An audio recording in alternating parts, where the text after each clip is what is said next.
ನಿಮ್ಮ ಬಿಸ್ನೆಸ್ ಯಾವುದೇ ಇರಲಿ ಅದನ್ನ ಪ್ರಚಾರ ಮಾಡಲು ಸುಮನ್ ಟಿವಿಯಿಂದ ಮಾತ್ರ ಸಾಧ್ಯ. ಕೂಡಲೇ ಕರೆ ಮಾಡಿ. ಶಿಡ್ಲಘಟ್ಟ ಚೀಮೂಲ್ ನಿರ್ದೇಶಕರ ಚುನಾವಣೆಗೆ ಜೆಡಿಎಸ್ ಬೆಂಬಲಿತ ಅಭ್ಯರ್ಥಿಗಳ ಆಯ್ಕೆ. ಶಾಸಕ ಬಿಎನ್ ರವಿಕುಮಾರ್ ಘೋಷಣೆ. ಶಿಡ್ಲಘಟ್ಟ ವಿಧಾನಸಭಾ ಕ್ಷೇತ್ರದಲ್ಲಿ ನಡೆಯಲಿರುವ ಚೀಮೂಲ್ ನಿರ್ದೇಶಕರ ಚುನಾವಣೆಗೆ ಜೆಡಿಎಸ್ ಪಕ್ಷವು ತನ್ನ ಬೆಂಬಲಿತ ಅಭ್ಯರ್ಥಿಗಳನ್ನು ಅಂತಿಮಗೊಳಿಸಿದೆ ಅಂತ ಕ್ಷೇತ್ರದ ಶಾಸಕ ಬಿಎನ್ ರವಿಕುಮಾರ್ ತಿಳಿಸಿದ್ದಾರೆ. ಶಿಡ್ಲಘಟ್ಟ ತಾಲೂಕಿನ ಮೇಲೂರು ಗ್ರಾಮದಲ್ಲಿ ಚೀಮೂಲ್ ನಿರ್ದೇಶಕರ ಚುನಾವಣೆಯ ಹಿನ್ನೆಲೆ ಜೆಡಿಎಸ್ ಪಕ್ಷದ ಮುಖಂಡರು ಹಾಗೂ ಕಾರ್ಯಕರ್ತರ ಪೂರ್ವಭಾವಿ ಸಭೆ ನಡೆಯಿತು. ಈ ಸಭೆಯಲ್ಲಿ ಭಾಗವಹಿಸಿ ಮಾತನಾಡಿದ ಶಾಸಕ ರವಿಕುಮಾರ್, ಈ ಬಾರಿ ರಾಜ್ಯ ಸರ್ಕಾರವು 6 ಕ್ಷೇತ್ರಗಳಿಗೆ ಅವಕಾಶ ಕಲ್ಪಿಸಿರುವುದಾಗಿ ತಿಳಿಸಿದರು. ಶಿಡ್ಲಘಟ್ಟ ವಿಧಾನಸಭಾ ಕ್ಷೇತ್ರ ಆಗೋದು, ಚಿಕ್ಕಬಳ್ಳಾಪುರ ಜಿಲ್ಲೆ ಆಗ್ಬೋದು, ಕರ್ನಾಟಕ ರಾಜ್ಯ ಆಗ್ಬೋದು, JDS ಪಕ್ಷಕ್ಕೆ ಅಧಿಕಾರ ತರಬೇಕು ಅನ್ನೋದೇ ನಮ್ಮ ಮೂಲ ಉದ್ದೇಶ. ಪ್ರತಿಯೊಬ್ಬರಿಗೂ ಅಧಿಕಾರ ಕೊಡಬೇಕು, ಅಧಿಕಾರ ಕೇಂದ್ರೀಕರಣ ಆಗಬೇಕು, ಅದು ನಮ್ಮ JDS ಪಕ್ಷದವ್ರಿಗೆ ಆಗ್ಬೇಕು ಅನ್ನೋದು ನನಗೊಂದು ಆಸೆ ಇದೆ.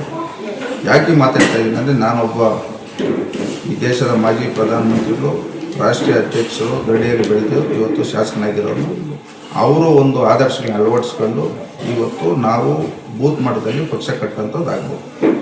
ಇವತ್ತು ಮುಂದೆ ಗ್ರಾಮ ಪಂಚಾಯತಿ ಚುನಾವಣೆಗಳು ಬರ್ತವೆ. 30 ಗ್ರಾಮ ಪಂಚಾಯತಿಗಳಿಗೆ ಮೆಂಬರ್ಗಳನ್ನ ಗೆಲ್ಲಿಸ್ಬೇಕು, ಅಧ್ಯಕ್ಷರುಗಳು ಮಾಡಬೇಕು. ತಾಲೂಕು ಪಂಚಾಯತಿ, ಜಿಲ್ಲಾ ಪಂಚಾಯತಿಗಳು ಬರ್ತವೆ. 17 ನಮ್ಮ ಕ್ಷೇತ್ರದಲ್ಲಿ ಚಿಲ್ಕಲ್ನ ಹೋಬಳಿಯಲ್ಲಿ 3 ಒಟ್ಟು 20 ತಾಲೂಕು ಪಂಚಾಯತಿ ಮೆಂಬರ್ಗಳನ್ನ ಗೆಲ್ಲಿಸ್ಬೇಕು. ಜಿಲ್ಲಾ ಪಂಚಾಯತಿ 5 ಜನ ಜಿಲ್ಲಾ ಪಂಚಾಯತಿ ಮೆಂಬರ್ಗಳನ್ನ ಗೆಲ್ಲಿಸ್ಬೇಕು. ಇವೆಲ್ಲ ಮುಂದೆ ಇದೆ. ಇದಾದ್ಮೇಲೆ ನಗರಸಭೆ ಬರ್ತದೆ.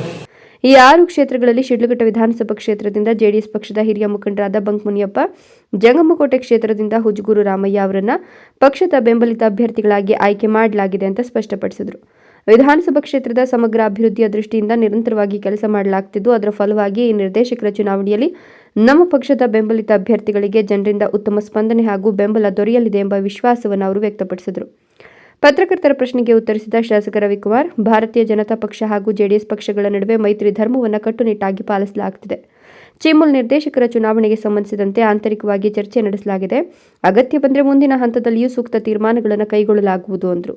ಈ ಸಂದರ್ಭದಲ್ಲಿ ಶಿಡ್ಲಘಟ್ಟ PLD ಬ್ಯಾಂಕ್ ಅಧ್ಯಕ್ಷ ಬಂಕ್ ಮುನಿಯಪ್ಪ, APMC ಮಾಜಿ ಅಧ್ಯಕ್ಷ ಹುಜಗೂರು ರಾಮಯ್ಯ, ತಾದೂರು ರಘು, ನಾಗಮಂಗಲ ಶ್ರೀನಿವಾಸ್ ಗೌಡ, ಪೂಲಕುಂಟಹಳ್ಳಿ ರಘುನಾಥ ರೆಡ್ಡಿ, ಉಮೇಶ್, ನಂದನವನ ಹೊಸಹಳ್ಳಿ ಶ್ರೀರಾಮರೆಡ್ಡಿ ಸೇರಿದಂತೆ ಹಲವಾರು ಪಕ್ಷದ ಮುಖಂಡರು ಹಾಗೂ ಕಾರ್ಯಕರ್ತರು ಉಪಸ್ಥಿತರಿದ್ದರು.